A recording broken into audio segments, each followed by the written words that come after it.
Hello students, we have discussed about in the previous video of chemical property of carbon regarding ionic bond and covalent bond, any compound made from either ionic bond or covalent bond. Now in this video we have discussed about difference in the property of ionic and covalent bond. Uh, we have already discussed about ionic and covalent bond. Then now in this video, इस वीडियो में हम लोग ये जानेंगे कोई भी compound जो है वो आयनिक और कोवलेंट बॉन्ड से क्या होता है, बना होता है। तो अब ये जानते हैं कि एक्चुअली आयनिक और कोवलेंट बॉन्ड के बीच में डिफरेंस क्या है। ओके, कोवलेंट बॉन्ड के बीच में डिफरेंस क्या है। तो फर्स्ट डिफरेंस की अगर हम बात करेंगे तो these ionic compound, it means कि when we talk about NaCl, इसके क्या है NaCl, इसको ये क्या है कॉमन सॉल्ट, इसको टेबल सॉल्ट कहते हैं, क्योंकि किचन में जो हमारे इंग्रेडिएंट है उसमें क्या किए जाते हैं, यूज़ किए जाते हैं। तो ये कौन सा कंपाउंड है, ये आयनिक कंपाउंड। और ये जो कंपाउंड है, जो आयनिक कंपाउंड है, वो कैसे बने होते हैं, ये कैसे फॉर्म्ड होते हैं, बने कैसे होते हैं। तो these are formed by the transfer of one और more electron from one atom to another atom. तो ये जो कंपाउंड है ये बनते कैसे हैं, जब इसमें से एक इलेक्ट्रॉन एक एटम से दूसरी एटम में क्या हो जाता है, ट्रांसफर होता है, ट्रांसफर ऑफ इलेक्ट्रॉन। ठीक है, तो जब इलेक्ट्रॉन ट्रांसफर होता है तो एक जगह इलेक्ट्रॉन की डिफिशियंसी हो जाती है, कमी हो जाती है, तो हमारा चार्ज हो जाता है पॉजिटिव, और दूसरी जगह इलेक्ट्रॉन जो है वो ज़्यादा हो जाता है तो वो हमारा चार्ज क्या हो जाता है, नेगेटिव। तो these are formed by the transfer of electron from one atom to another atom. तो इसको हम क्या कहते हैं, आयनिक कंपाउंड। ओके, अगर हम कोवेलेंट बॉन्ड की बात करते हैं तो कोवेलेंट बॉन्ड का जैसे एग्जांपल हो गया CH4। जितने भी कार्बन के कंपाउंड है वो मैक्सिमम कोवेलेंट कंपाउंड से बने होते हैं। तो these are formed by the mutual sharing of electron between the atom. जिसमें म्यूचुअल शेयरिंग ऑफ इलेक्ट्रॉन होता है, इसमें आयन जो है एक जगह से दूसरी जगह ट्रांसफर नहीं होता है। इसमें जो इलेक्ट्रॉन ट्रांसफर नहीं होता है, इलेक्ट्रॉन जहाँ है वहीं होता है। जब हम कार्बन की बात करते हैं तो कार्बन का इलेक्ट्रॉन वैलेंसी क्या है, 4 है, तो इसके जो इलेक्ट्रॉन है वो एज इट इज़ यहीं होते हैं। और ये कहता है कि जो भी एलिमेंट्स आना है आए मेरे पास, और हमारे पास आके हमारे इलेक्ट्रॉनों की म्यूचुअल शेयरिंग करे, बराबर बराबर की शेयरिंग करे। जितने इलेक्ट्रॉन हम देंगे उतने इलेक्ट्रॉन आप भी दीजिए, और आप यहीं हमारे साथ रहिए और क्या बनाइए, बॉन्डिंग करिए। इसमें ट्रांसफर ऑफ इलेक्ट्रॉन क्या होता है, बिल्कुल नहीं होता है। जब ट्रांसफर ऑफ इलेक्ट्रॉन ही नहीं होगा तो ना इलेक्ट्रॉन की डिफिशियंसी होगी, ना इलेक्ट्रॉन की एफिशिएंसी होगी, तो ना पॉजिटिव चार्ज बनेगा ना निगेटिव चार्ज बनेगा। तो इसको हम क्या, तो ये कौन सा चार्ज बनाता है, तो ये म्यूचुअल शेयरिंग ऑफ इलेक्ट्रॉन बनाता है। मतलब को बराबर बराबर की वैलेंट, मतलब कि शेयरिंग, जो इनकी वैलेंसी है बराबर बराबर की वैलेंसी शेयर करता है। ठीक है, तो these are formed by the mutual sharing of electron between the atom. Carbon और हाइड्रोजन के बीच में जो क्या होता है, बॉन्डिंग की शेयरिंग होती है। तो उसको क्या हम कहते हैं, ये कैसे बने होते हैं, तो ये म्यूचुअल शेयरिंग ऑफ इलेक्ट्रॉन से बने होते हैं। ठीक है, अब हम चलेंगे, ये था हमारा फर्स्ट डिफरेंस। तो अब हम सेकंड डिफरेंस की बात करेंगे। तो सेकंड डिफरेंस में हम क्या देखते हैं कि these are found by the metal and non metal. अगर आयनिक कंपाउंड की बात करें तो ये किससे बने होते हैं, जैसे NaCl हो गया, मैग्नीशियम क्लोराइड हो गया। तो आयनिक बॉन्ड में एक पक्की बात है कि एक जो होगा पॉजिटिव और दूसरा होगा नेगेटिव। तो इनका जो force of attraction between the ion बहुत ज़्यादा स्ट्रॉन्ग होता है, क्योंकि अपोजिट चार्ज ऑफ आयन है।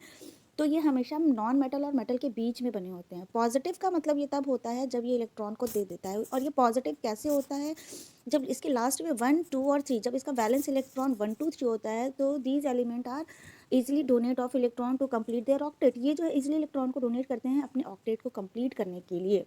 नेगेटिव चार्ज तब होता है जब इसके लास्ट में 5 6 और 7 इलेक्ट्रॉन होता है, वैलेंस इलेक्ट्रॉन।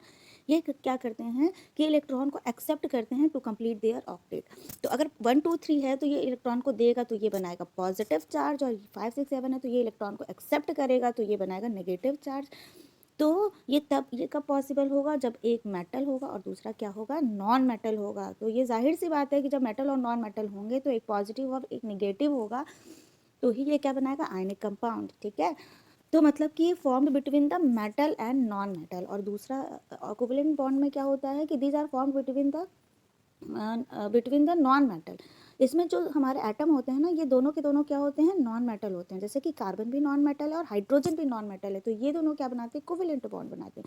इसमें इलेक्ट्रॉन की शेयरिंग ही नहीं, सॉरी, इसमें इलेक्ट्रॉन का ट्रांसफर ही नहीं होता है, तो इसमें आयन भी चार्ज नहीं होंगे, तो ये क्या बनाएंगे, बॉन्ड बनाएंगे। तो ये सेकंड हमारा डिफरेंस था कि these are formed by between the non metal and non metal. ये नॉन मेटल और नॉन मेटल के बीच में बनेगा, ठीक है, बॉन्ड, और ये मेटल और नॉन मेटल के बीच में बनेगा। तो थर्ड डिफरेंस क्या है, तो थर्ड डिफरेंस हम ये देखते हैं कि मेल्टिंग एंड बॉइलिंग पॉइंट के रिगार्डिंग। तो जाहिर सी बात है कि जब आपका ये एक पॉजिटिव है और दूसरा नेगेटिव है, तो इन दोनों के बीच जो है एक फोर्स ऑफ क्या लगता है कि स्ट्रॉन्ग फोर्स ऑफ अट्रैक्शन लगता है।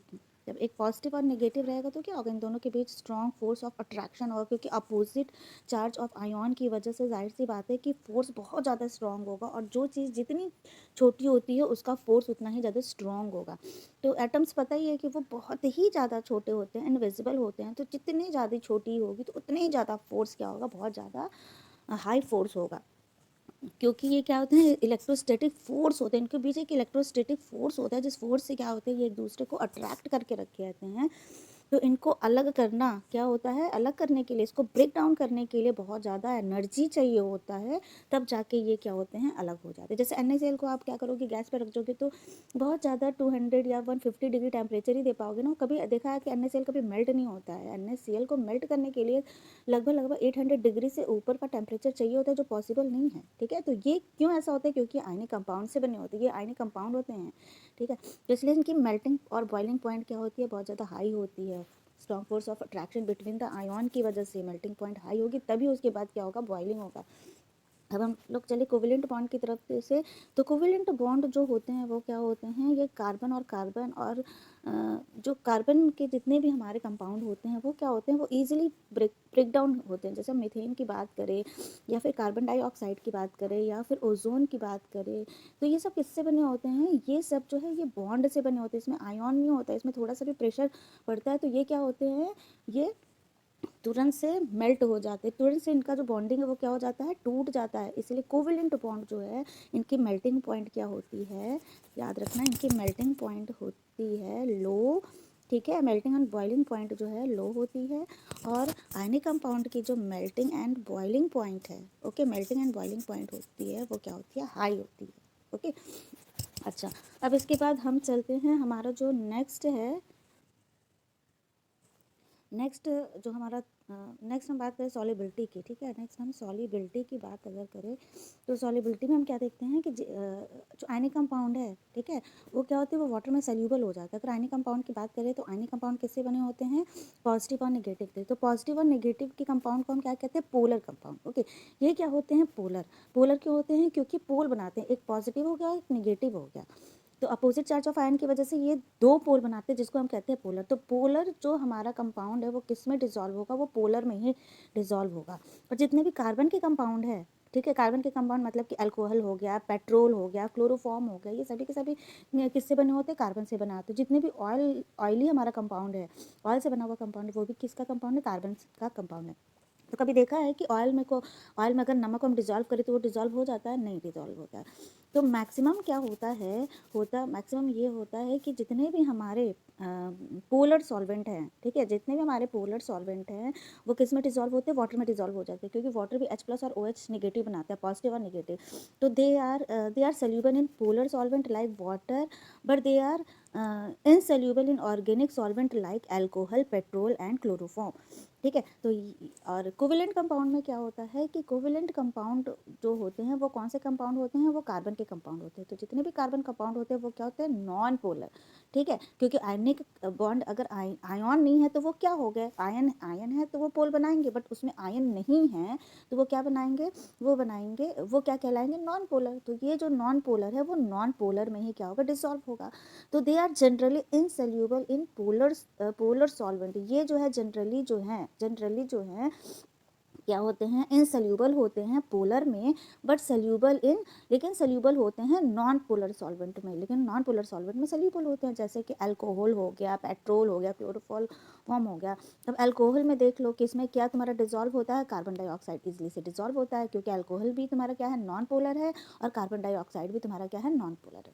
तो मैंने बोला जनरली, सभी के लिए एक्सेप्शन तो केमिस्ट्री में होता है, तो जनरली बोला है। तो जनरली में इतना बस आपको ये याद रखना है कि आयनिक कंपाउंड जो है वो पोलर जो हमारा सॉल्वेंट है, मतलब उसके साथ वो इजीली क्या होते हैं, सॉल्यूबल होते हैं, और कोवेलेंट जो है हमारा नॉन पोलर है, तो ये नॉन पोलर सब्सटेंस के साथ ही, कंपाउंड के साथ ही क्या होते हैं, सॉल्यूबल होते हैं। नेक्स्ट अगर हम डिफरेंस देखें तो नेक्स्ट हमारा जो डिफरेंस है तो नेक्स्ट हम डिफरेंस सॉरी एक मिनट,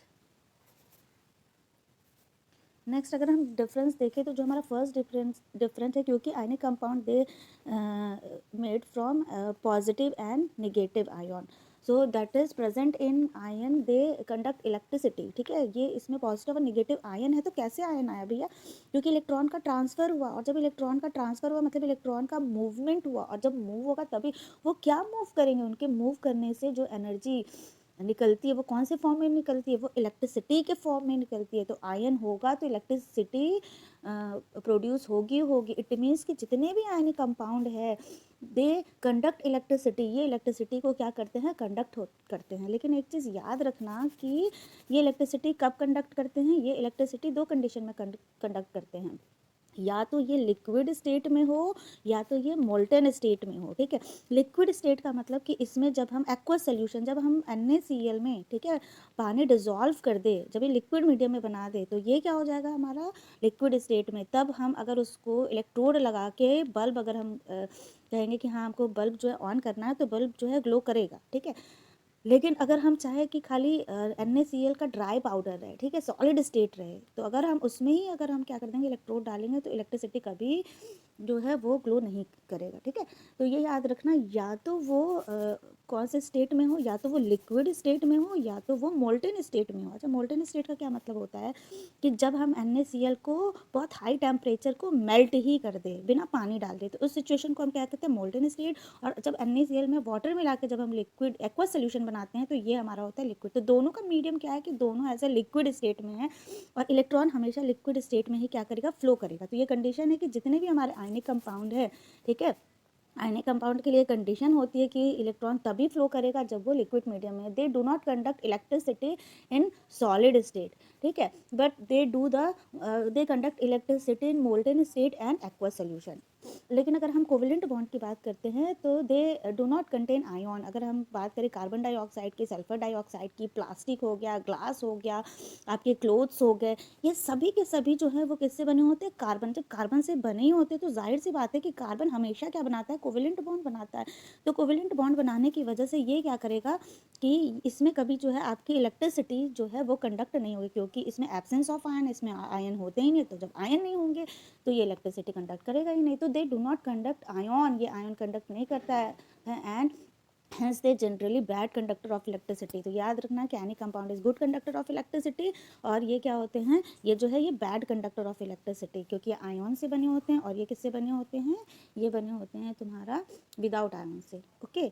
अब हमारा जो नेक्स्ट है फिफ्थ डिफरेंस, वो भी देख लेते हैं। जो हमारा फिफ्थ डिफरेंस है कि they undergo ionic reaction which are very fast. जो हमारा आयनिक है, ठीक है, ये आयनिक होने की वजह से इसमें जो हमारा रिएक्शन होता है वो क्या होता है, बहुत फास्ट होता है। और इसका जो रिएक्शन है वो क्या होता है, दे अंडरगो मॉलिक्यूल रिएक्शन। ये मॉलिक्यूल में रिएक्शन करते हैं भैया, ये मॉलिक्यूल में रिएक्शन करते हैं। और ये क्या होते हैं, इसका रिएक्शन बहुत क्या होता है, फास्ट होता है, क्योंकि आयन होते हैं। तो रिएक्शन किसकी वजह से होता है, इलेक्ट्रॉन की वजह से यही रिएक्शन कराते हैं।